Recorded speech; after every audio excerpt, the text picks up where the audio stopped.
Hello నమస్తే, welcome to my channel say something. Screen మీద చూస్తున్నారు కదా, అబ్రహం లింకన్ గారు. యాక్చువల్గా నేషనల్ హీరో వీక్ అని యుఎస్ నుంచి ఫారిన్ అందరూ కూడా ఈ వారం చేస్తుంటారు.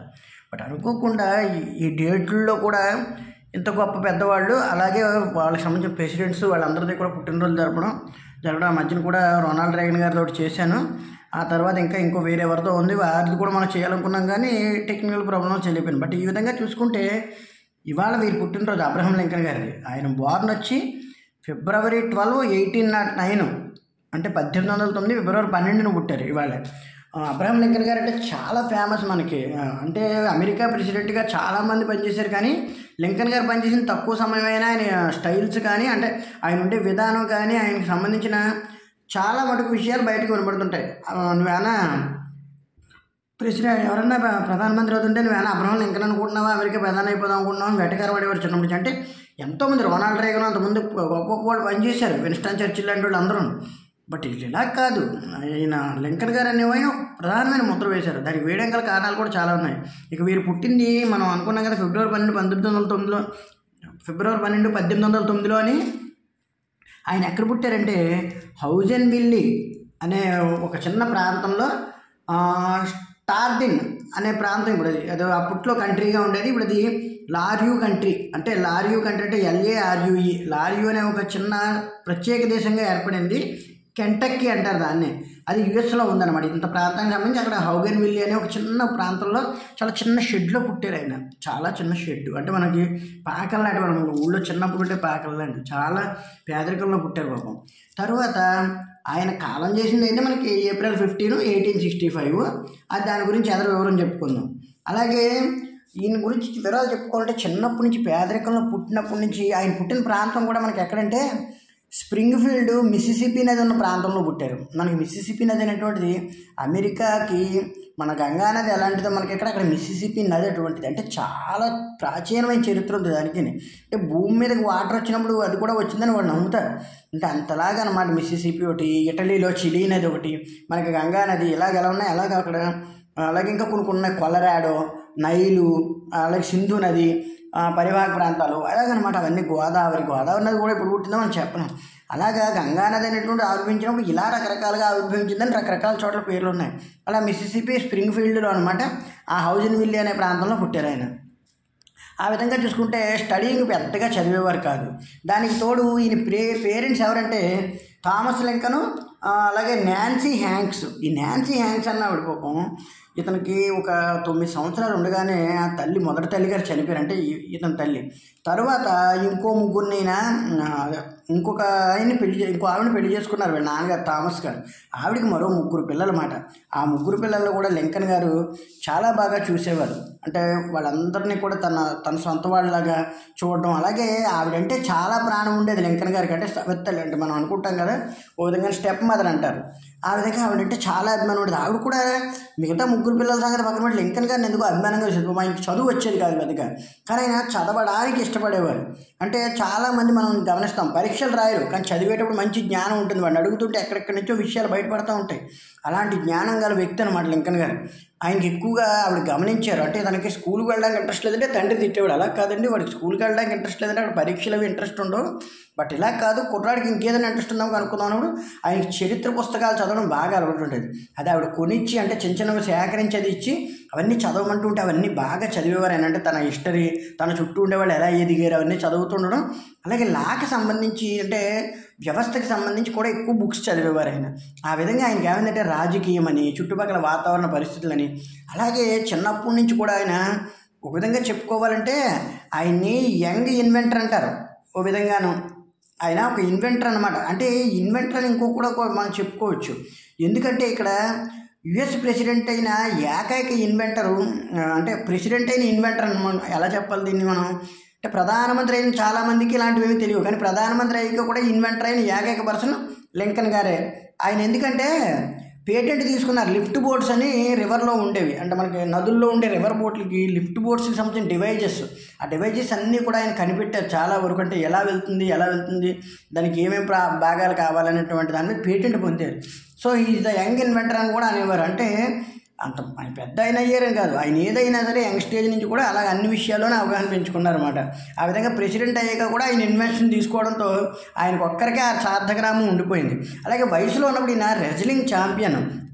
ఆయనకి ఏకంగా wrestling hall of fame for impressive అని చెప్పేసి ఒకటి ఉంది. అంటే ఏంటంటే వాళ్ళు హాల్ ఆఫ్ ఫేమ్ లేదని పేరు పెట్టారంటే రెజ్లింగ్ ఛాంపియన్ అంటే వయసులో ఉన్నప్పుడు అంటే స్ట్రాంగ్గా ఉండేవారు అనమాట. మరి నిజమే కదా, పేదరికంలో పుట్టిన ఆ మనిషి అన్ని పరిస్థితులని తట్టుకొని నిలబడాలంటే అది ఉండాలి. అలాగే మ్యూజికల్ టాలెంట్ ఉంది. హార్మోనికా అంటే మనకి పెద్దది పియానో టైప్ ఉంటుంది కానీ దాన్ని హార్మోనికా అంటారు, అది వాయించేవారు ఆయన కంటిన్యూగాను. అలాగే టాల్ మ్యాన్, బాగా అమెరికా ప్రెసిడెంట్లు అందరిలోనే అత్యంత పొడుగైన మనిషి. 6 అడుగులు 4 అంగుళాలు దగ్గర 6 అడుగులు 2 ఉంటేనే మహేష్ బాబు గారు వాళ్ళు 6 అడుగులు ఉంటేనే మనకు అంత హైట్ కనబడతారు. అటువంటిది 6 అడుగులు 4 అంగుళాలు విపరీతమైన పొడుగైన మనిషి. చాలా రేర్ అనమాట, ఎవరు లేరు. అలాగే ఫోటోగ్రఫీ బాగా ఇష్టమైనకి. అలాగే ఈయనకి అవిడ్ థియేటర్ అని ఒకటి ఉన్నది. దాంట్లో అంటే అవిడ్ థియేటర్ అని అక్కడ దగ్గరలో AVID అనమాట.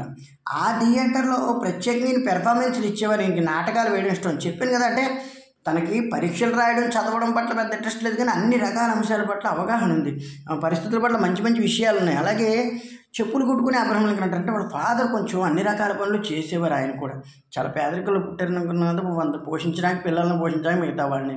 సో ఆ విధంగా ఆయన ఆ విధంగా కూడా హెల్ప్ చేసేవారు. తండ్రికి హెల్ప్ చేసేవారు, ఇంట్లో అన్నీ నేర్చుకునేవారు.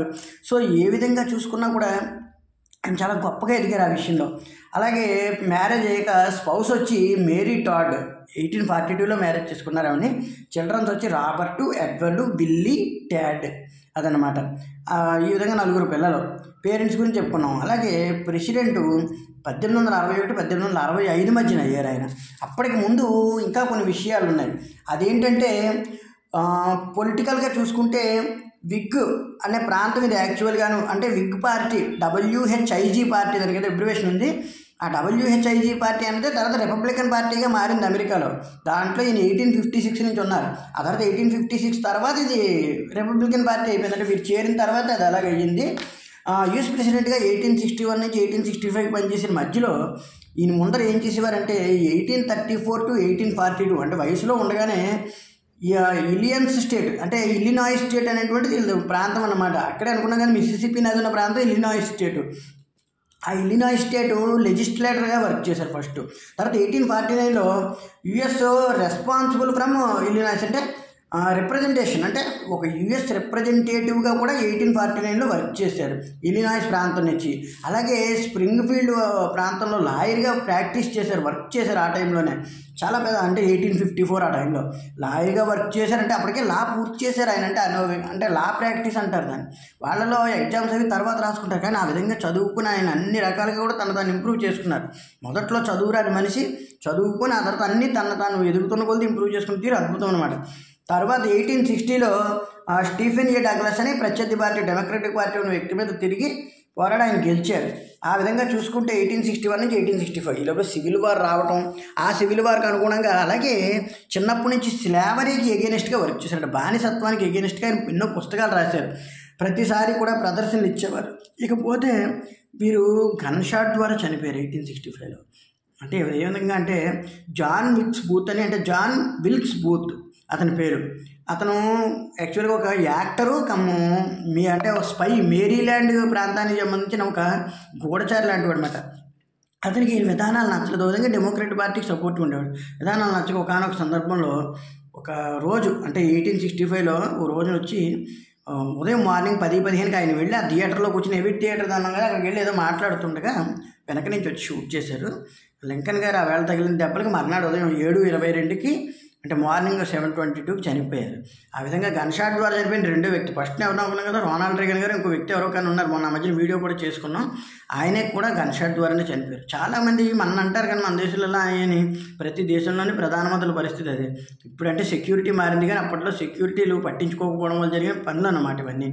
ఓ విధంగా చెప్పుకుంటే కనుక మనం ప్రజాస్వామ్యం కూని అయిపోతుందని మన దేశాన్ని విమర్శించే చాలా దేశాల్లో ఒకప్పుడు జరిగినవంతా ఇవే. సైనిక దేశాలే ఇవన్నీ. ప్రజాస్వామ్యం మా దగ్గర ఉందని గొప్పగా జబ్బలు తెరుచుకునే దేశాలు ఇవన్నీ. అసలు నిజానికి మన దగ్గర ప్రజాస్వామ్యం ఎక్కడుంది? ఒక ఒక ప్రధానమంత్రులు 2 గన్ షూట్ల ద్వారా చనిపోయారు. అది కూడా ఫేమస్ అయిన పర్సనాలిటీస్ చనిపోయారంటే, అలాగే స్కూళ్ళల్లో విద్యార్థులు వచ్చి కాల్ చేస్తుంటారు. ఇక్కడ ఒక బాంబు వెళ్తే భారతదేశంలో బాంబులు పేలిపోతున్నాయి, ఇలా అయిపోయింది, మేము రాము భారతదేశానికి ఎగతాళి చేసే అనకూడదు. కానీ చెత్త మనుషులు ఉన్నారు మన దేశంలో. ఎక్కడెక్కడో బాంబు పేలితే అదిగో భారతదేశంలో బాంబు పేలిపోతుంది, నేను ఇక్కడ బతకూడదు అనుకుంటున్నానని చెప్పేసి వాళ్ళ ఆవిడ బతకూడదన్నాను ప్రముఖమైన యాక్టర్ ఒకసారి కామెంట్ చేశారు, మహానుభావుడు. ఇటు బాంబులు పేలిపోతేనే బతకపోతే మరి మిగతా దేశాల్లో వెళ్తే ఏకంగా నెత్తి మీద క్షిపణులే పడుతున్నాయి కదా. అటువంటిప్పుడు అక్కడ బతకడమే సేఫ్ అని అక్కడికి వెళ్ళిపోతే అక్కడ క్షిపణి పెడితే మొత్తానికి పోతారు. అంటే కామెంట్ చేసేటప్పుడు ప్రతి దేశంలోనూ అలజడులు ఉన్నాయి, ప్రతి దేశంలోనూ వ్యవస్థలు ఉన్నాయి, పోరాట వ్యవస్థలు ఉన్నాయి, సుదీర్ఘమైన సమస్యలు ఉన్నాయి. వాటన్నిటినీ తొక్కిపెట్టి ఈ రోజుకి మన దేశం నడవగలుగుతుందంటే మరి పాలించేవాళ్ళు ఎంతలా గొడవ పెట్టుకున్నా వాళ్ళు పాలించేవాళ్ళు కూడా బాగానే చేస్తున్నట్టే లెక్క. ఏదో చిన్న సమస్య ఉందని భారతదేశంలోనే అత్యాచారాలు జరుగుతాయా, భారతదేశంలోనే అన్నీ జరుగుతాయా? మిగతా దేశాల్లో గన్ షూట్లు డైరెక్ట్గా స్కూళ్ళలోకి వెళ్ళి కాల్ చేస్తూ ఉంటారు. అక్కడ అమెరికా ప్రాంతాల్లో 20 సార్లు 30 సార్లు జరిగిన విషయాలు అవి. మరి వాటన్నిటిని హత్యలు కాదా అవి? అక్కడ బాగుంటుందండి అంటే ఎక్కడైనా బాగుంటుంది. మనం జాగ్రత్తగా ఉంటే, మన వ్యవస్థ జాగ్రత్తగా అన్నీ అబ్జర్వ్ చేసుకుంటే అన్నీ బాగుంటాయి. ప్రతి చోట సమస్యలు ఉన్నాయి. విమర్శించే ముందు ఆ దేశం గొప్ప ఈ దేశం గొప్పని కదా, మనం బతుకుతున్న దేశం ఎంతవరకు సేఫ్గా ఉందన్నది కూడా మనం ఆలోచించుకోవాలి. ఆ విధంగా అబ్రహం లింకన్ గారు కూడా అలాంటి వాటి మీదే పోరాడారు. స్లావరీ, బానిసత్వం ఇది ఉండకూడదు, ప్రతి ఒక్కరిని నేను గొప్ప అనే బానిసత్వం ఉండకూడదని పోరాడిన తీరు ఈ జాన్ విల్క్స్ బూత్ అన్న ఆయనకి కూడా నచ్చలేదు. అంటే వీరికి సంబంధించిన డెమోక్రట్లకు సంబంధించి కొంతమందికి నచ్చలేదు. వాళ్ళు దాంతో దాడి చేయించారు, ఆ విధంగా చనిపోయారు. గొప్ప ఆశయాలు ఉన్న వ్యక్తిని ఇలా చంపేసుకోవడం వల్ల మన గాంధీ గారిని విమర్శిస్తూనే ఉంటాం పొద్దున్నుంచి. గాంధీ గారిని విమర్శించి ఒక్క మనకి ఎక్కడిది? ఆయన ఎంతో కష్టపడి పోరాడారు. ఆయన కష్టం పడకపోతే మనం ఈ భూమి మీద నిలబడడం ఈ భారతదేశంలో ఏ పాటుకు ఖాళీ అయిపోదు. కాబట్టి పోరాడిన వారిని విమర్శించడం మానేసి వారిలోని మంచితనాన్ని తీసుకుని జాగ్రత్త పడాలి. లింకన్ గారు ఆ విషయంలో చాలా గ్రేటు. స్లావరీ గురించి పోరాడారు. లింకన్ గారి ప్రభావం ఇంకా దేశం మీద ఉందంటే, అమెరికా ప్రెసిడెంట్ ఎవరినైనా పాత వాళ్ళని అడిగానుకో, మా చిన్నప్పుడు అబ్రహం లింకన్ చేసేవారండి అంటారు. అంటే లింకన్ గారు అంత ముద్ర వేశారంటే అప్పట్లో ఆయన ప్రాచుర్యం అంతా పొందారో మరి లేదో తెలియదు, కానీ నిజంగా అది చాలా అదృష్టం. అది ఎందుకంటే ఎంతోమంది గొప్ప గొప్ప ప్రధానమంత్రుల నుంచి ఆయన పేరు అంతలా వినబడిందంటే, చాలా కడు పేదరికంలో పుట్టి జీవితాన్ని ఎదుర్కొని ఎదిగి సాధించి ప్రెసిడెంట్ అయ్యి తద్వారా జీవితాన్ని ఆ మంచి కోసమే త్యాగం చేసిన గొప్ప వ్యక్తి ఆయన. అమెరికా ఈరోజు బాగుందంటే వాళ్ళందరి త్యాగమే. ప్రతి దేశానికి త్యాగం చేసిన వాళ్ళు ఉంటారు. త్యాగం చేసిన వాళ్ళని తక్కువగా మాట్లాడకూడదు. కళ్ళు మూసుకుపోయి వాళ్ళు ఎలా చేసేవారంటే అలా ముందు మనం త్యాగం చేయడం మాట మనకు చిన్న దెబ్బ తగిలితే ఏడుస్తాం. అలా కాకుండా ఆ త్యాగం చేసిన మహనీయులందరినీ కూడా వాళ్ళ పరిస్థితులు ఎందుకు త్యాగం చేశారని అర్థం చేసుకుని చెప్పుకుంటూ వారికి గొప్పతనం తలుచుకుంటూ వారికి మరొకసారి జయంతి శుభాకాంక్షలు తెలియజేసుకుంటూ థ్యాంక్ యూ వెరీ మచ్.